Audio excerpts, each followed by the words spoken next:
Okay, the first story, goes to flight. So you're either going to fight or flight.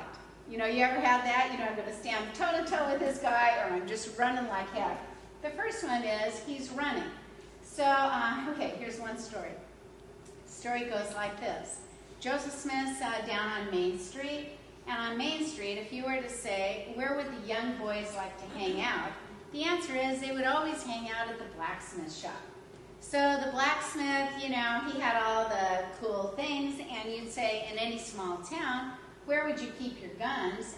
You wouldn't want to keep them at home because people could get hurt, but you'd keep them in the blacksmith shop because the blacksmith could put a lock on it, on his door. So you'd say it would have the old guns, and the old guns from the Revolutionary War, you would go through like 20 different tricks, and suddenly the gun would work.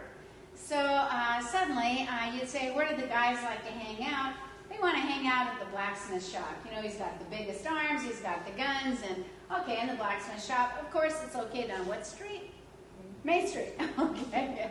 So, all right, one day when Joseph's over at the blacksmith shop, suddenly Zachary Brown, our blacksmith, he goes outside, and who should he see coming in but another one of those preachers? Hallelujah, brother, you've been saved. And when he sees the preacher coming in town, he comes back inside the shop and he pulls young Joseph out. And he says, hey, preacher, you just keep right on going. We don't need your Bible anymore. Joseph says, he's seen more. And he goes, this kid knows more. What's Joseph's reaction? Run. Okay, you got it? So you go, you're either going to run or you're going to stand and fight. We actually have one account that tells of Joseph fighting. So here goes. The fighting account goes like this. Remember that Joseph serves as mom's errand boy. What's mom made that she wants him to sell door to door to try and, keep this farm going? Okay, what's she making? Okay, tablecloths, the window kind of things. And, okay, so Joseph, you can imagine if you've got a buddy, the buddy's coming with you. And it doesn't matter what you're doing because, after all, you're best friends. So the story goes that here's Joseph Smith. He's with his buddy Orrin Porter Rockwell. They are trespassing across farms, the easiest way. And if you're a kid, for sure you're going to do that. You're not going to go down to the corner and pass. So they're walking across the farm. And as they're doing so, they hear the sound of a whip. As they hear the sound of a whip, both young boys become very curious. And so they get closer to see what's going on, and they discover that the neighbor is whipping his wife. Now, you'd say, what's the only reason I like this story? It's the only story I know where Orrin Porter Rockwell is a coward. And otherwise, you'd say he always got his guns blazing, he's ready for it. But in this case, he's now saying to Joseph, let's get out of here. And Joseph concludes no, while Orrin hides. Joseph makes his presence known to the neighbor and says to the neighbor, stop hitting your wife. At which point, even the woman is telling Joseph, you're trespassing, get off here, it's none of your business.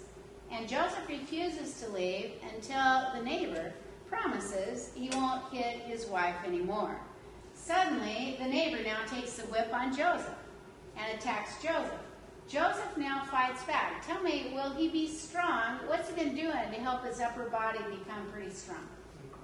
Okay, the crutches.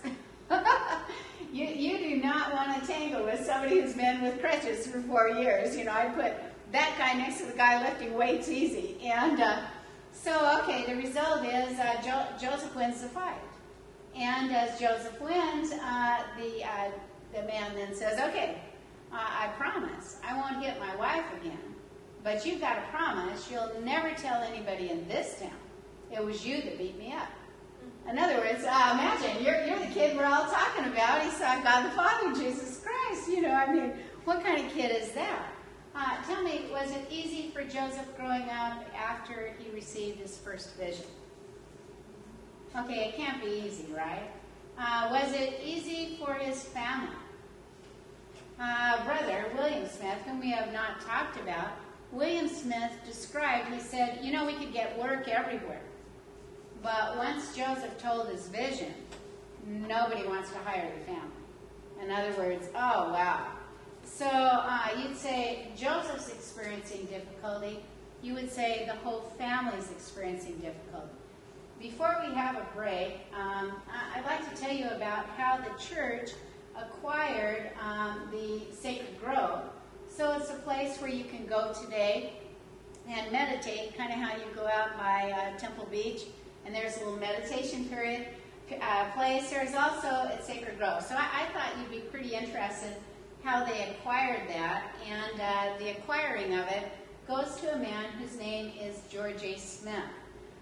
George A. Smith, you know, many generations beyond this, actually lives to be the prophet from 1945 until 1951. But George A. Smith's story goes like this.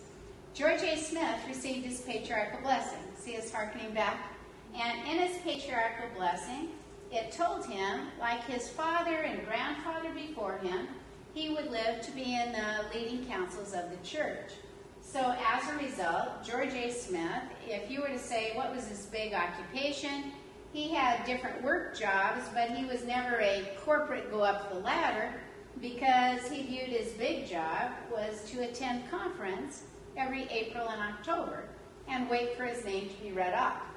And so he would sit in the front rows at conference, wait for his name to be read off, and it's not read off, and suddenly he has all kinds of odd jobs, including, although he had been pronounced legally blind, he was a surveyor of Utah roads.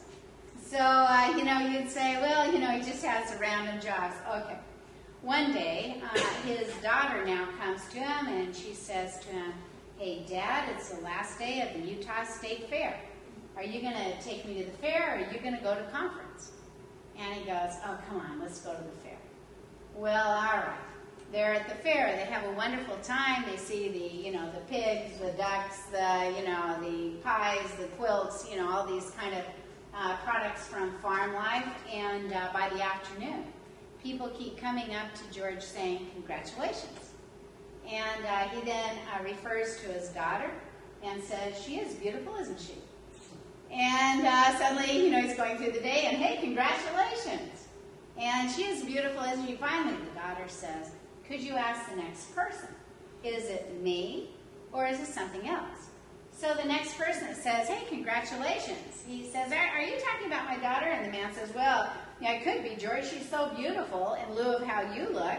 He says, "But I'm really congratulating you because today we voted you to be a member of the Quorum of the 12. Well, okay, George now has a big reason to get home. When he gets home, you've got the prophet of God, who is Joseph F. Smith. We see different statues and remembrance of him here. And so Joseph F. Smith is walking up and down on the front porch, and he says to George, "Where were you?" And George mumbles, "Utah State Fair." Okay. And then he goes, "Well, do you accept?" And George says, "Just a moment," as he now wants to go inside to speak to his wife. When he speaks to his wife, Lucy, the big question was, "Do we have any money?"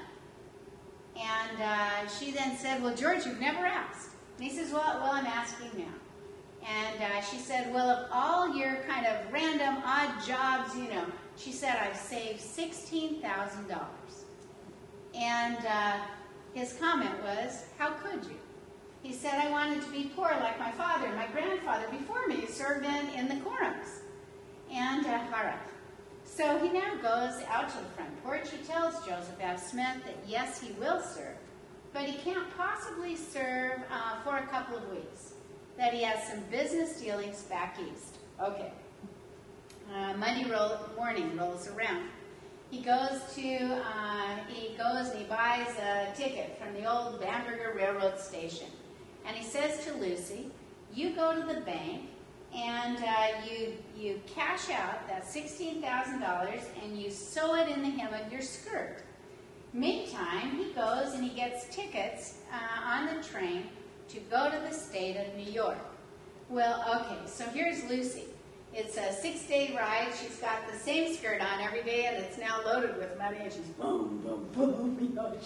Okay, finally he gets to Rochester, New York. He gets a small conveyance. He works his way to a place called Palmyra. He now knocks on the door of the Smith farmhouse, meaning he's in that Palmyra, Manchester thing. He knocks on the door and he says, "I've come a long way. I've come to buy your place." And the man goes, "Well, it's not for sale." In other words, there are no signs here. You know, it's not for sale. And George says, I'll pay you cash. Name any price you want. Well, the man says, well, let me tell you about this place. He said it used to be owned years ago by the Smiths, and George says, I know something about it. And the man says, well, you know, the kind of outbuildings are gone. You know, the corral's gone, the this is gone, the apple orchard's gone to seed because I've been meaning to knock down those woods over there. I've just never gotten around to it. And George says, don't touch the woods. Well, okay. George then says, now I tell you what, I'm going to leave, but I'm going to come back tomorrow, and you just name your price. Well, that night, the owner can't sleep. In other words, is this guy nuts? How much does he have? You know, I could get out of a nowhere town. And finally, here comes back George. The man says, I didn't know if you'd come back. He says, I've thought about it all night. He said, but if you have $16,000 cash, this house and that woods is yours. Suddenly, George says, hey, Lucy, rip out the hem of your skirt. We got ourselves a farm. Now, okay, in the meantime, they now return back to Salt Lake City, and time passes. Joseph F. Smith, he's beginning to buy church history properties. He buys, actually, the place on the Solomon Mack farm where Joseph was born. What town is it in? Vermont, but it's Sharon, Vermont. Okay, and he puts up a shaft about 38.5 feet tall in honor of every year that Joseph had lived. Anyway, he starts to buy all this other property, and finally, one day, at a meeting of the Quorum of the 12 First Presidency, he announces he'd like to buy the sacred grove. And all the land, you know, the farm, the whole works. And all of a sudden, George stands up. And he says, well, I understand that property is for sale today. And Joseph F. then said, we have so many widows, you know, fatherless, all of that. He goes, you know, I can't rationalize it. At which point, George says, well, here's the question. Do you have $1? And he said, well, George, I do have $1. And George said, I have the deed. So as a result, how do you get the sacred grove in the hands of the church? How much did the church pay for it? $1. Okay, less than lunch today.